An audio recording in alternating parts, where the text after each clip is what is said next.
Agradecemos, Mestre Jesus, mais uma vez, a oportunidade que estamos tendo. Pedimos nesse momento o auxílio dos irmãos da espiritualidade superior, seus mensageiros, Mestre Jesus, trabalhadores desta casa de um século no plano físico, que eles possam nos intuir a nossa irmã, e com certeza assim o será, e que assim nós outros possamos aprender ao máximo todos esses ensinamentos que nos serão passados. Agradecemos mais uma vez.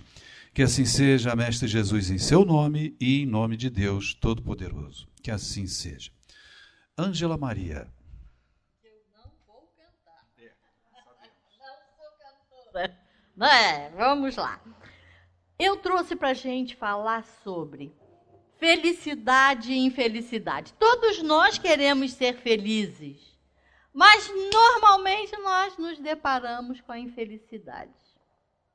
E foi abordado, pelos espíritos com muita propriedade no Livro dos Espíritos, no Evangelho segundo o Espiritismo e no livro Céu e Inferno, que são obras básicas da codificação, E ali nós temos todo um ensinamento assim bem dilatado, No Livro dos Espíritos nós vamos encontrar sobre a felicidade, na questão 920.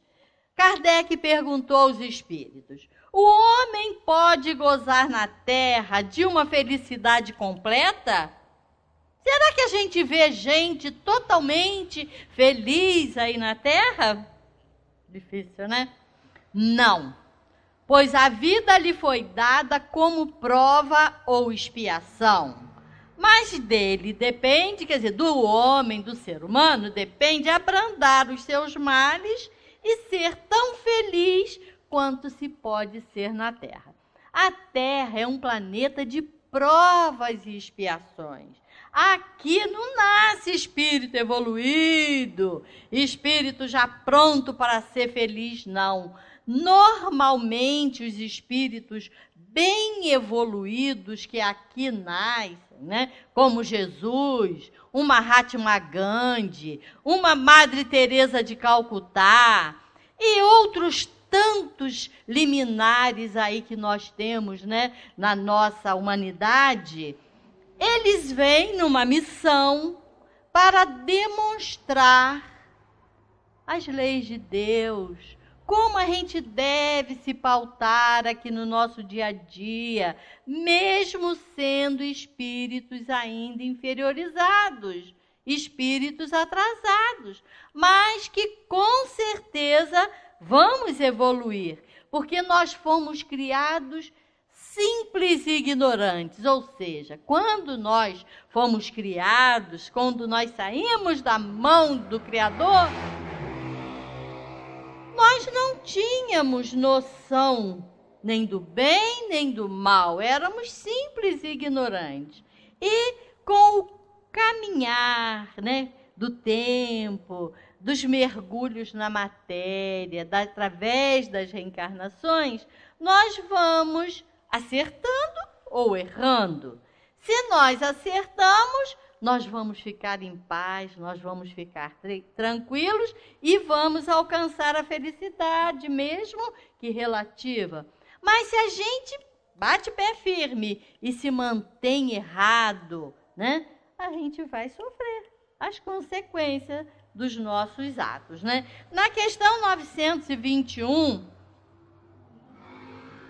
está lá: concebe-se que o homem seja feliz na Terra quando a humanidade estiver transformada.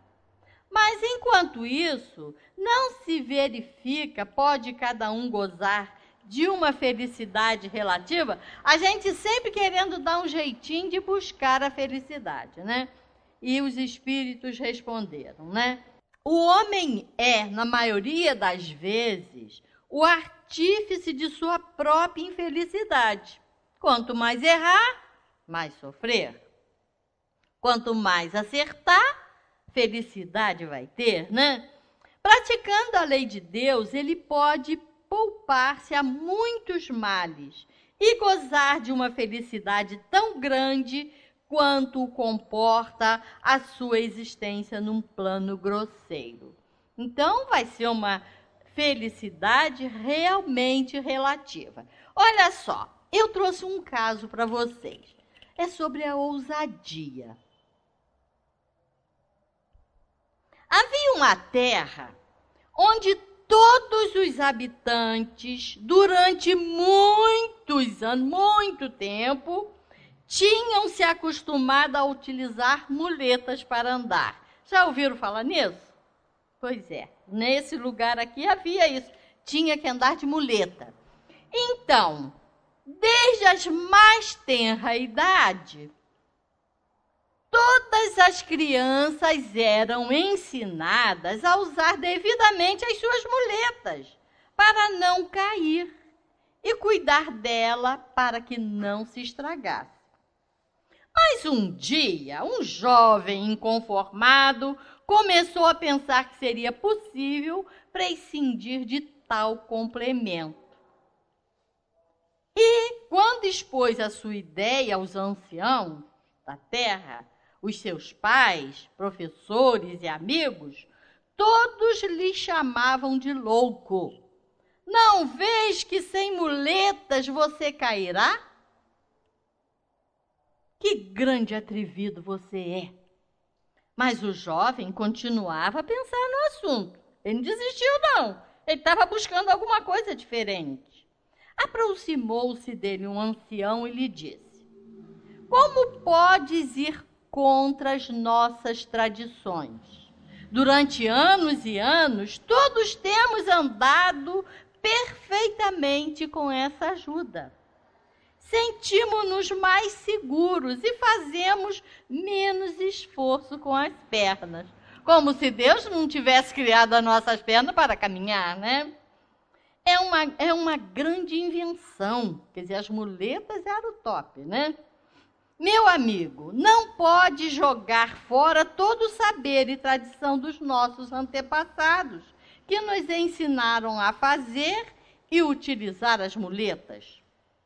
Também o seu pai lhe disse: meu filho, já estou cansado e envergonhado com as suas excentricidades. Você só cria problemas para a família. Se o teu avô e bisavô usaram muletas, por que é que queres ser diferente? Mas o jovem não desistia de concretizar as suas intenções, até que um dia decidiu mesmo deixar as muletas. Botou de lado e não quis mais usar. No princípio, ele caiu várias vezes, como já o tinham advertido, pois os músculos das pernas estavam atrofiados. Mas pouco a pouco foi adquirindo segurança e, passado algum tempo, já corria e saltava livremente, montava o cavalo sem precisar das muletas. É mais cômodo e seguro fazer sempre a mesma coisa e da mesma forma do que tentar algo diferente. Se queres estar seguro, seja mudo, cego e surdo. Certas pessoas, sobretudo, aquelas para quem a rotina diária é intocável, sentem-se incomodadas e perturbadas quando alguém ousa introduzir originalidade e invulgaridade no que pensa, diz e faz. No ousar está o valor e no tardar o temor, recorda a sabedoria popular. Relativa à ousadia, Platão, filósofo grego do século III a.C., descreve as inscrições que identificavam as 3 portas de entrada do Templo da Sabedoria em Atenas. Na primeira podia-se ler: sede ousados. Na segunda, sede ousados, sempre ousados. Sede cada vez mais ousados. Na terceira e última porta, reservada a alguns eleitos, estava escrito: não sejais ousados em demasia. Se me tivessem pedido opinião, isso o André Luiz falando, né? Sobre essa terceira legenda, teria proposto: sede ousados com estratégia. A ousadia não é mais do que a concretização de algo claramente definido e decididamente desejado. Nada tem a ver com anarquia ou indisciplina. Assenta fundamentalmente na coragem de começar, na persistência de chegar ao fim e na aceitação voluntária de riscos. O ousado manifesta a relutância em aceitar a ambiguidade, bem como as restrições vindas de uma autoridade que procura justificar-se e impor-se, mais pelas ordens que dá do que pelos serviços que presta. Se, por um lado, a ousadia pode gerar conflitos, por outro, quando lucidamente utilizada, desenvolve a criatividade e robustece as relações entre as pessoas. Mas o que tem ousadia a ver com felicidade e infelicidade? Nós temos que ousar para conseguirmos a nossa felicidade. Nós não podemos cruzar os nossos braços e simplesmente esperarmos que a felicidade venha. Nós temos que nos lançar, buscar, procurar crescer, aprender. Em várias situações, na nossa estadia aqui na Terra, nós temos tido oportunidades fantásticas, mas nós cruzamos os braços e ficamos acomodados. Não podemos. Nós temos que nos lançar. Mas fazer o quê? Tanta coisa a ser feita nesse planeta de provas e expiações, nos lançarmos em favor aos nossos semelhantes, ousarmos vir falar aqui na frente para vocês, pessoas inteligentes e cultas. Então eu estou ousando porque eu aprendo. Aquele que tem que falar aqui, ele tem que buscar. Eu tive que buscar várias, né? Eu fui no Céu e Inferno, eu fui no Evangelho, eu fui no Livro dos Espíritos, eu tive que estudar para estar aqui. Quer dizer, eu estou ousando, como aquele garotinho lá atrás na nossa história, que resolveu abandonar as muletas. É complicado deixar uma muleta que toda uma gerações, né, sempre usaram, quer dizer, realmente as pernas iam ficar atrofiadas. E ele ousou, ele modificou padrões de vida. É uma história, mas que traz para nós exemplos reais. Nós estamos, às vezes, acomodados. Nós estamos de braços cruzados esperando que a felicidade venha. Mas a felicidade vai vir na medida que nós nos lançarmos a ela. É difícil? É. É complicado? É. A felicidade não é deste mundo. Nós vimos aqui. Agora, nesse momento, o nosso planeta está passando por problemas cruciais. De norte a sul, de leste a oeste, o planeta todo está vivendo problemas sérios com a pandemia.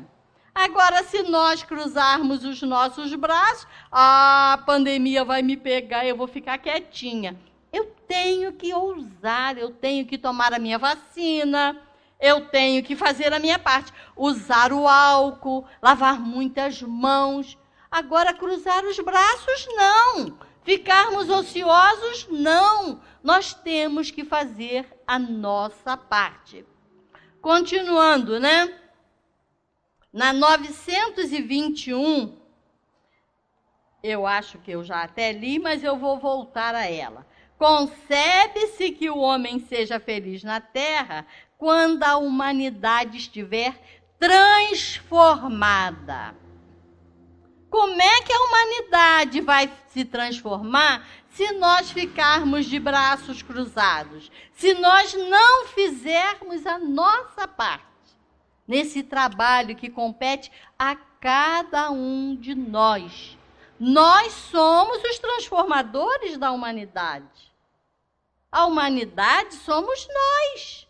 Nós é que temos que nos transformarmos, ou seja, amarmos os nossos semelhantes, termos empatia com os problemas dos nossos semelhantes e não nos fecharmos, nos intocarmos em casa. Isso é problema deles. Não. O problema de todos é nosso também, porque nós compomos essa humanidade, né? Então, o homem é, na maioria das vezes, o artífice de sua própria infelicidade. Ele mesmo constrói a sua infelicidade. Ele mesmo busca a sua infelicidade, né? Através de quê? Através do seu proceder, né? Praticando a lei de Deus, ele pode poupar-se a muitos males e gozar de uma felicidade tão grande quanto comporta a sua existência num plano grosseiro. Então, nós vamos ser felizes em relação ao adiantamento do nosso planeta. Nós ainda vivemos num planeta de provas e expiações, mas podemos ser felizes em relação a esse mundo onde nós estamos habitando. E de acordo com o empenho, né, que nós fizermos, nós vamos ser felizes relativamente, né? O homem, bem, na maioria das vezes, o artífice de sua própria infelicidade, já li, né? O homem bem compenetrado do seu destino futuro não vê na existência corpórea mais do que uma rápida passagem. Nós não temos dúvida que nós não vamos ficar na Terra, né? Ninguém aqui tem dúvida disso. Do momento que a gente nasce naquele corpinho pequenininho e frágil, nós estamos nos preparando para quê? Para a grande partida. Todos nós temos que retornar para a espiritualidade. Ninguém fica aqui. Seja feliz, seja infeliz, seja rico, seja pobre, não importa a nossa condição social. O importante é que nós vamos partir. Em algum momento nós temos que deixar este corpo, né, e buscarmos planos na espiritualidade. É como uma parada momentânea numa hospedaria precária. Ele se consola facilmente de alguns aborrecimentos passageiros numa viagem que deve conduzi-lo a uma situação tanto melhor quanto mais atenciosamente tenha feito os seus preparativos para ele. Então, a gente tem que se preparar. Quando a gente vem para cá, a gente se prepara. Nós recebemos todas as orientações da espiritualidade, nossos amigos querem o melhor para nós, então há todo um preparo. Mas a gente chega aqui, mergulha na matéria e esquece de tudo, né? Esses preparativos são importantes, mas a gente tem que sempre procurar estarmos ligados a Deus, às suas leis, que são sábias e perfeitas, para a gente se sair bem, né? Somos punidos nesta vida pelas infrações que cometemos às leis da existência corpórea. Sabe-se que não se deve fumar porque prejudica a nossa parte respiratória, o pulmão, então mas a gente fuma. Sabe-se que não se pode comer muitas coisas gordurosas. A gente come, então nós estamos lesando o nosso corpo, né? Nós estamos infringindo as leis naturais e com isso vamos sofrer as consequências, né? Pelos próprios males decorrentes dessas infrações e pelos nossos próprios excessos, se remontarmos pouco a pouco à origem do que chamamos infelicidades terrenas, veremos a estas, na sua maioria, como a consequência de um primeiro desvio do caminho certo em virtude desse desvio inicial, entramos num mau caminho e, de consequência, caímos, afinal, na desgraça. Aí vem problema de saúde. Dali a pouquinho nós estamos internados, nós estamos com problema no fígado, no pâncreas, no estômago e no coração ou qualquer coisa. Então, a gente tem que observar que se nós lesarmos o nosso corpo, nós estamos plantando a nossa infelicidade, porque nós vamos ter problemas físicos. Não que ninguém vai ter na hora da partida, vai aparecer alguma coisa que vai nos levar, né, para essa outra dimensão. Mas se nós buscarmos, nós vamos sofrer. Então, a gente tem que buscar não buscarmos, né? Na 922, Kardec pergunta aos espíritos: a felicidade terrena é relativa à posição de cada um. O que é suficiente para a felicidade de um faz a desgraça de outro. Há, entretanto, uma medida comum de felicidade para todos os homens? Será que todo mundo conseguiria, né? Está lá a resposta dos espíritos. Para a vida material, a posse do necessário. Para a vida moral, a consciência pura e a fé no futuro. Então, se nós temos condições, né, materiais, temos uma casa, temos uma família, vamos agradecer a Deus, porque aí nós estamos, né, temos o nosso alimento na mesa. Então, a gente tem que só agradecer, né? E procurarmos estar com a nossa consciência tranquila. Eu posso não ter feito tudo o que eu tinha que fazer, mas fiz o que me foi possível fazer. Aí sim, eu vou estar com a minha consciência tranquila, pura, e eu vou estar com fé no futuro. Tenho certeza que quando daqui partir, eu fiz o que me foi possível fazer, né? Logicamente que a gente tem muita coisa a aprender. Às vezes, uma coisa que você está fazendo, certo de que é aquilo ali, e lá na frente você vai ver que escorregou, não era bem assim que deveria se proceder. Então, não importa. Se você está com foco, procurando acertar, você vai ser até ajudado pela espiritualidade, pelo anjo de guarda, né? E no Evangelho, a gente está lá, ó, a felicidade não é deste mundo. A gente escuta tanta gente falar, né? Não sou feliz. A felicidade não foi feita para mim. Eu estou sempre sofrendo, eu estou sempre passando por dificuldade, né? Ai, meu Deus do céu. Exclama geralmente o homem em todas as posições sociais. Isto prova, meus caros filhos, isso aí é uma mensagem de François Nicolas Madeleine, né? Exclama geralmente o homem em todas as posições sociais. Isto prova, meus caros filhos, melhor que todos os raciocínios possíveis, a verdade desta máxima de Eclesiastes. A felicidade não é deste mundo. Com efeito, nem a fortuna, nem o poder, nem mesmo a juventude, né? Às vezes a gente vê jovenzinhos, meninos, crianças, já tristes, já cheios de problemas. Então, você pode juntar, né, fortuna, poder e saúde, felicidade, juventude. Esses 3 pontos não vai trazer felicidade para ninguém. Isso aí é uma verdade, que a felicidade não é deste mundo. Por quê? O nosso planeta é um planeta de provas e expiações. Então, aqui não nasce espíritos já num grau evolutivo, né?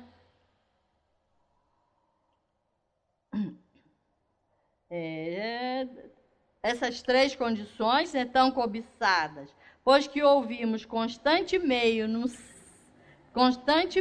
no seio das classes privilegiadas, que têm idade, têm fortuna e têm poder, né? Pessoas de todas as idades lamentarem amargamente a sua condição de existência do ser.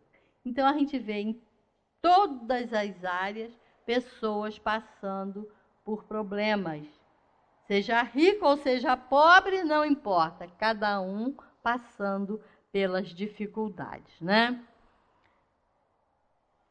Se a morada terrestre está destinada a provas e expiações, é preciso admitir que existe, alhures, moradas mais favoráveis, onde o espírito do homem, ainda aprisionado numa carne material, possui em sua plenitude os prazeres ligados à vida humana.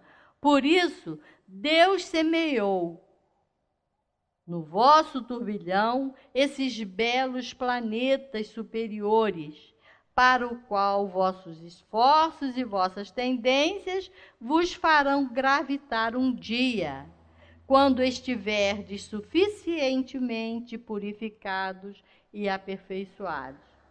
Nós vamos chegar lá. Quando nós olhamos para o céu à noite, vemos, né, essa coisa linda, esse céu maravilhoso, nós não imaginamos que lá longe, muito distante, existem planetas onde estão habitando espíritos com corpos e vivendo lá também como nós. O homem está engatinhando em tecnologia para chegar lá, mas ainda não é permitido, né? Mas vamos chegar. Até veio agora mensagem de Marte, né? Fotos de Marte e tal, tudo tão deserto, mas às vezes é aquele lugarzinho de Marte. Em outros pontos pode haver, né? E que não seja em Marte, mas nós temos, aqui é só no nosso sistema solar, aí fora nós temos um turbilhão de planetas gravitando aí nesse universo infinito. Então existem sim planetas evoluídos onde as almas não precisam sofrer como nós aqui na Terra. Mas se nós analisarmos, nós não estamos sofrendo, não. Nós estamos até bem. Nós temos um corpo, nós temos uma casa, nós temos uma família, nós temos os nossos amigos que vão nos ajudando, nos impulsionando para a frente e para o alto. Então, a felicidade não é deste mundo, mas nós podemos viver, mesmo que de forma ainda rudimentar, um pouquinho dessa felicidade que almejamos, mas que conseguiremos em outros planetas. Então, não vamos deduzir que aqui só tem coisa ruim, não, né? Não deduzais das minhas palavras que a Terra esteja dedicada para sempre a uma destinação penitenciária. Não, certamente, porque dos progressos realizados podeis deduzir facilmente os progressos futuros. E dos melhoramentos sociais conquistados, novos e mais fecundos melhoramentos, né, irão surgindo, né? Tal é a tarefa imensa que deve realizar a nova doutrina que os Espíritos vos revelaram.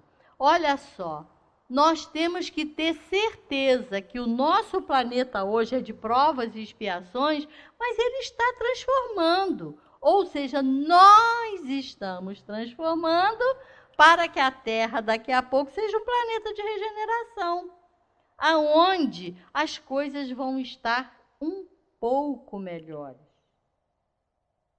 Isso não vai dar um salto. A Terra vai ser um planeta feliz. Não, vai primeiro lentamente, porque nós também evoluímos lentamente. Nós não aprendemos as coisas assim fácil, não. As coisas vão lenta, vão devagar, né? Nós temos que ter certeza que nós estamos aqui de passagem, que já viemos e já voltamos e vamos vir muitas e muitas vezes ainda, porque nós necessitamos desse mergulho na matéria, quando nós esquecemos dos nossos tratos na espiritualidade para evoluirmos. E no céu e no inferno, no livro Céu e Inferno. Nós também fomos buscar que lá temos, né, o céu. Esse está no livro Céu e Inferno. É um livro também da codificação e que traz, né, orientações para nós, né? A felicidade dos espíritos bem-aventurados não consiste na ociosidade contemplativa, que seja, como frequentemente se tem dito, uma eterna e fastidiosa inutilidade. Ficarmos só na contemplação. Quem é evoluído não quer viver de braço cruzado, não, gente. Ele se lança ao trabalho, ele vai buscar aprendizado constante, ele busca o crescimento, porque sabe que nós não podemos mais perder tempo. Então, essa vida ociosa e contemplativa, espírito superior não quer saber disso, não. Não vamos pensar que quando nós estivermos lá na frente, já evoluídos, vamos ficar de braços cruzados, não. Aí é que nós vamos querer ação, trabalho, conquistarmos o nosso espaço, né? Então, não queremos inutilidade para nós, né? A vida espiritual em todos os degraus é, ao contrário, uma constante atividade, mas uma atividade isenta de fadigas. Hoje nós nos cansamos por quê? Por causa do nosso corpo, que é pesado. Um corpo que nos prende aqui. Nós estamos pesados. Nesses mundos superiores, não. Os espíritos se volitam. Eles não precisam desse caminhar pesado. Eles vão se sentir leves sempre e não vão se cansar, né? A suprema felicidade consiste no gozo de todos os esplendores da criação, que nenhuma linguagem humana seria capaz de descrever, que a mais fecunda imaginação não poderia conceber, no conhecimento e na penetração de todas as coisas, na ausência de toda pena física e moral,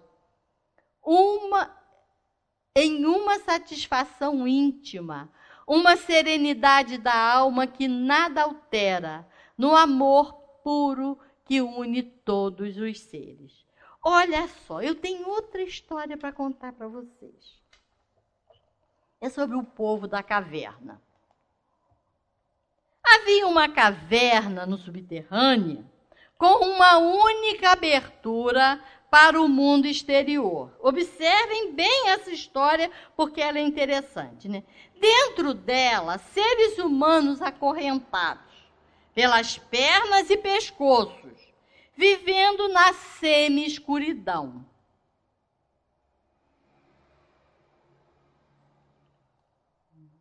Desde a infância, presos de tal modo que não podiam se mover.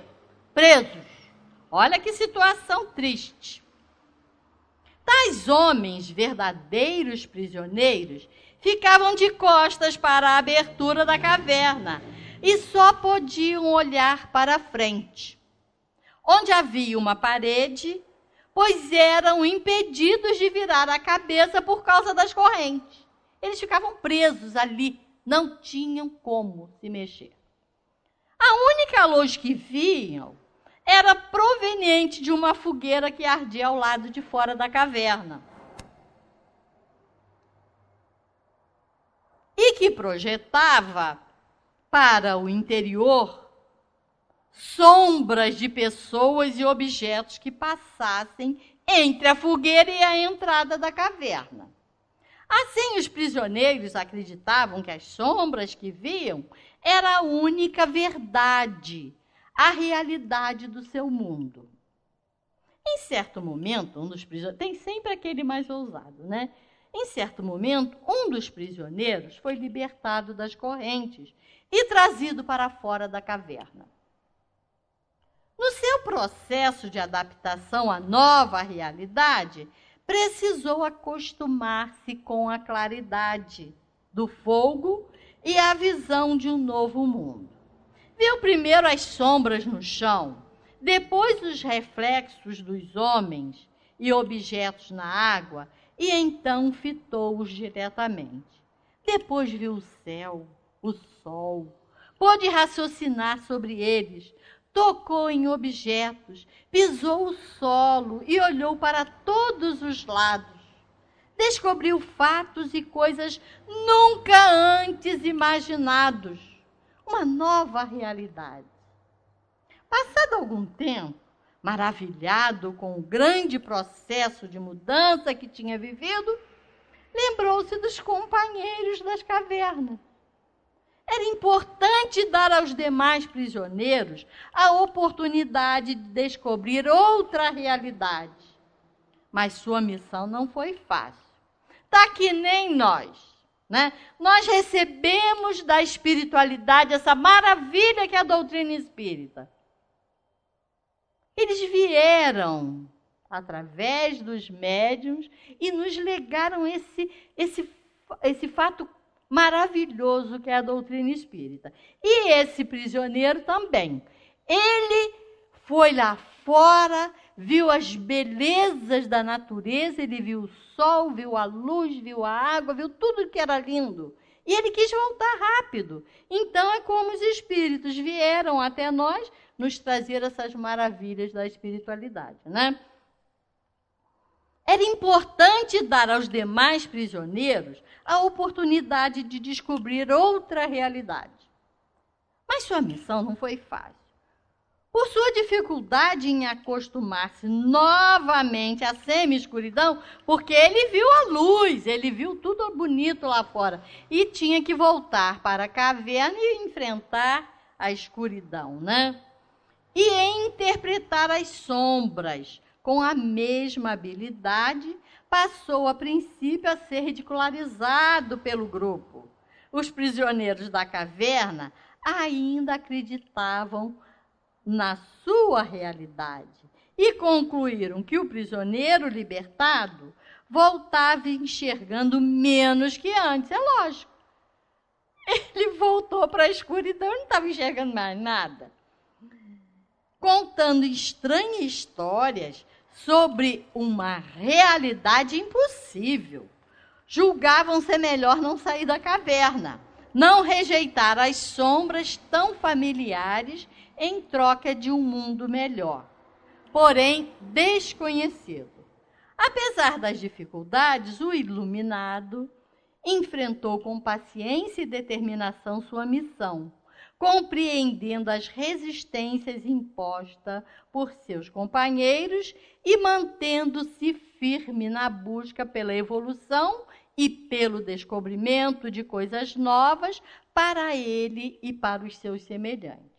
Parece até que a gente já viu esse filme, hein? A espiritualidade veio, você vê aqui no Céu e Inferno, nós temos aqui uma história muito bonita da Condessa Paula, mas que talvez não dê tempo. Mas ela nos conta que ela viveu realmente aqui na Terra e veio e nos contou. Parece até isso aqui, né? Considerando um dos homens mais sábios da Grécia, Sócrates, cujo nome significa mestre da vida, acreditava que o reconhecimento da ignorância é justamente o conhecimento da sabedoria. Ele tem aquela frase assim, né? O que eu sei é que nada sei. Todo mundo já ouviu falar isso em algum momento, né? Platão, em uma das suas obras clássicas, A República, desenvolve muitas ideias sobre seu mestre Sócrates.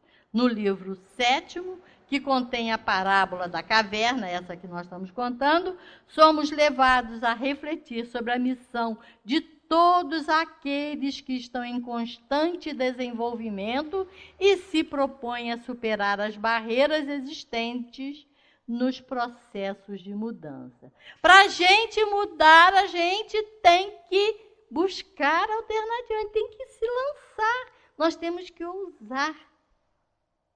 Parece que nada tem a ver com nada, mas tem, né? Nós temos que ser ousados e nos lançar.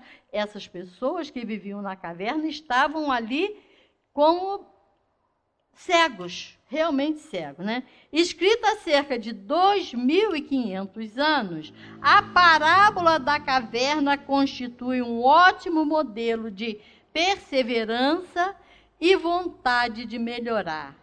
Modernamente, quando saímos de nossas cavernas para o mundo exterior, buscando qualidade de vida, estamos percorrendo o mesmo caminho do prisioneiro libertado.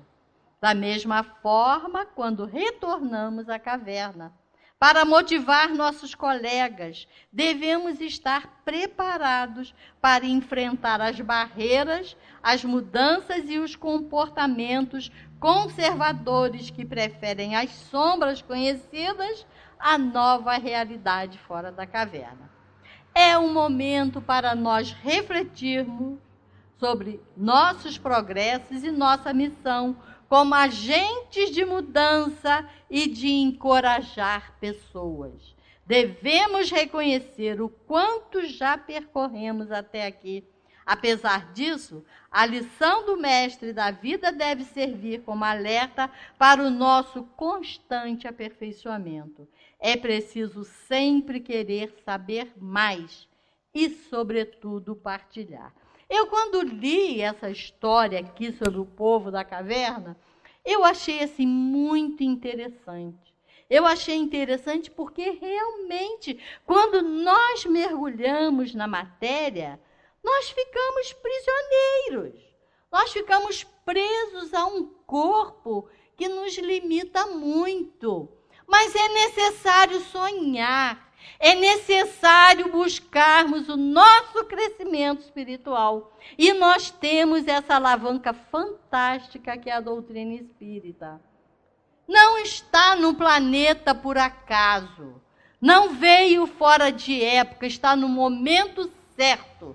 A doutrina espírita veio para dilatar os horizontes para todos nós. Precisamos ter essa certeza. Porque se nós não procurarmos sermos diferentes, procurarmos interagir com as pessoas, nós vamos viver no inferno.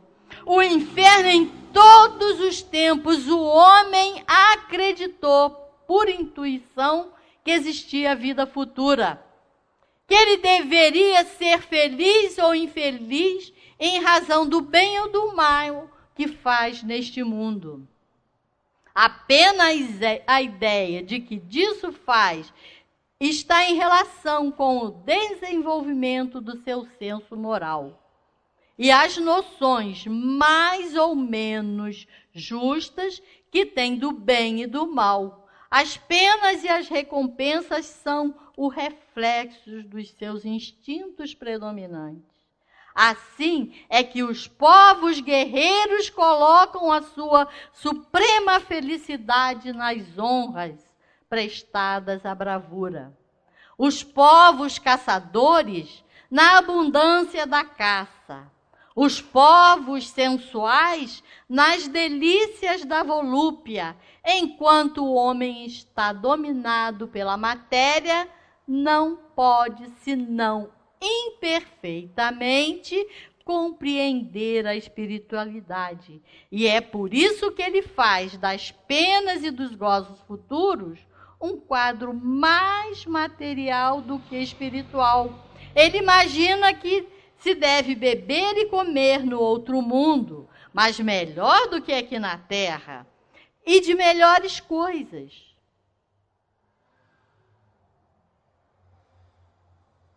Mais tarde, encontra-se nas crenças acerca do futuro uma mistura de espiritualidade e de materialidade. É assim que, ao lado da beatitude contemplativa, coloca o inferno com torturas físicas.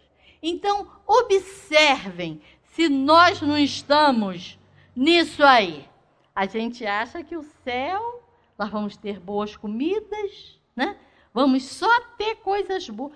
nada, nós vamos agir. Nós precisamos nos lançar de forma firme. Eu busco meu crescimento espiritual. Tenho nas mãos essa alavanca maravilhosa que é a doutrina espírita. Então, por que eu vou ficar perdendo tempo?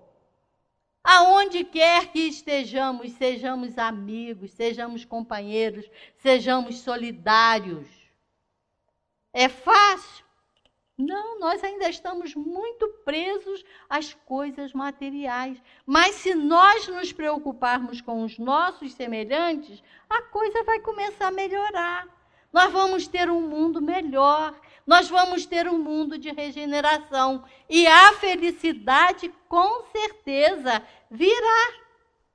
Mas vai depender de nós, habitantes desse planeta. Nós queremos ir e vir.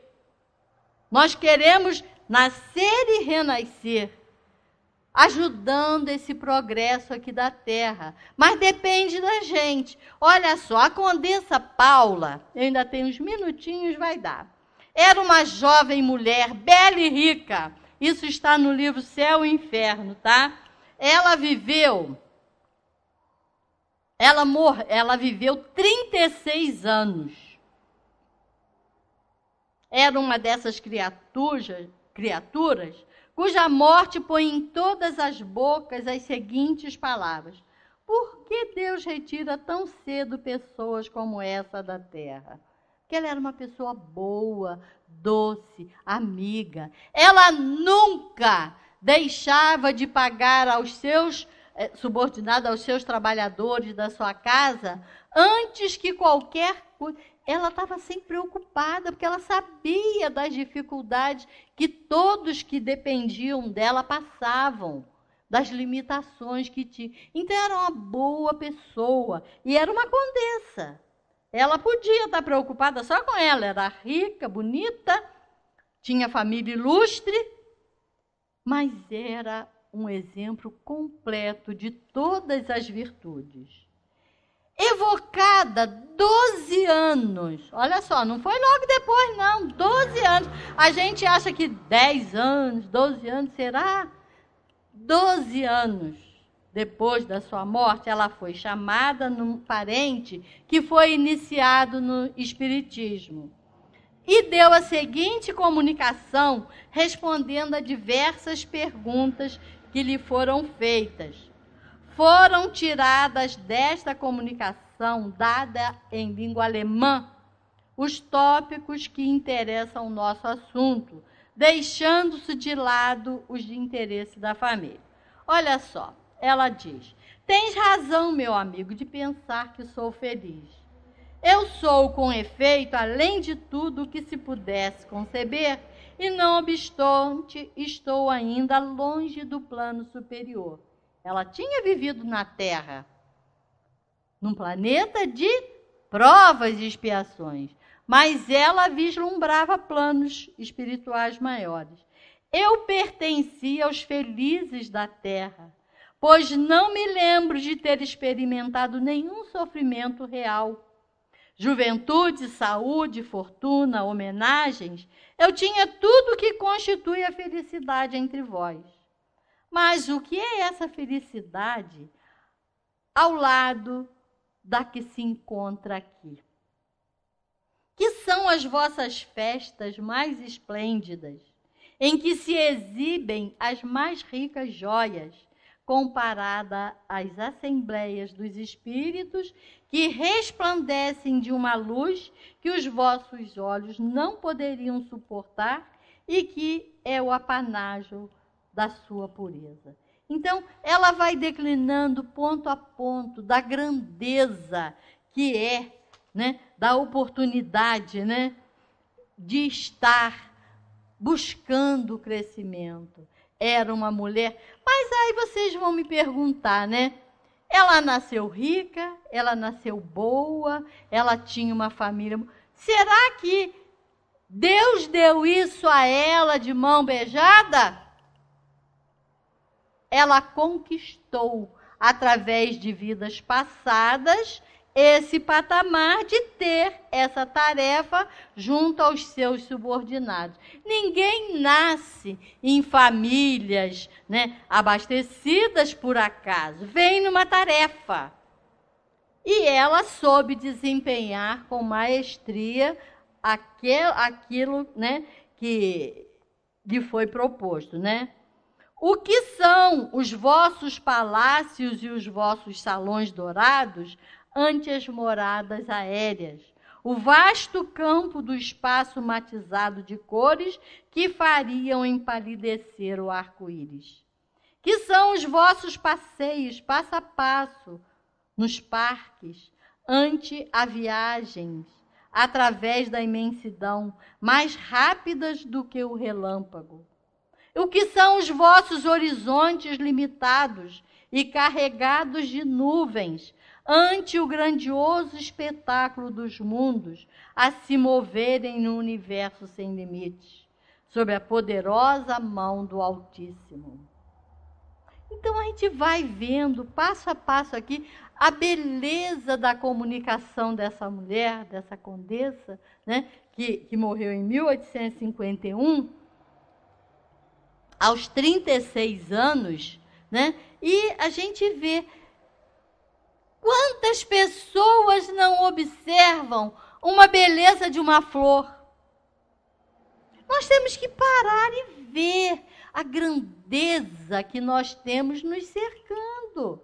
A gente não está aqui só para poluir rios, comer, beber, se fartar, não. Nós temos que dar valor a essa beleza que Deus criou e que nos cerca.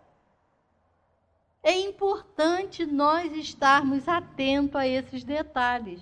Aí sim, nós vamos conseguir a tão almejada felicidade.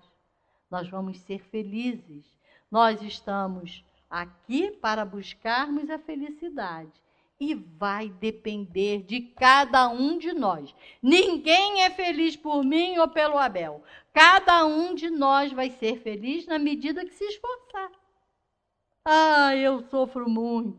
Todo mundo sofre. Num planetas e expiações, todos estão sujeitos a dores, a dificuldades, a problemas. Mas peçam com fé e com certeza ajuda a Deus, ao anjo de guarda, que essa ajuda se fará, tá? Muito obrigada pela ousadia que eu tive de estar aqui com vocês, tá? Com certeza foi passada de coração. Cada coisinha que eu fui buscar para passar para vocês foi com muito carinho, tá? Muita paz para vocês.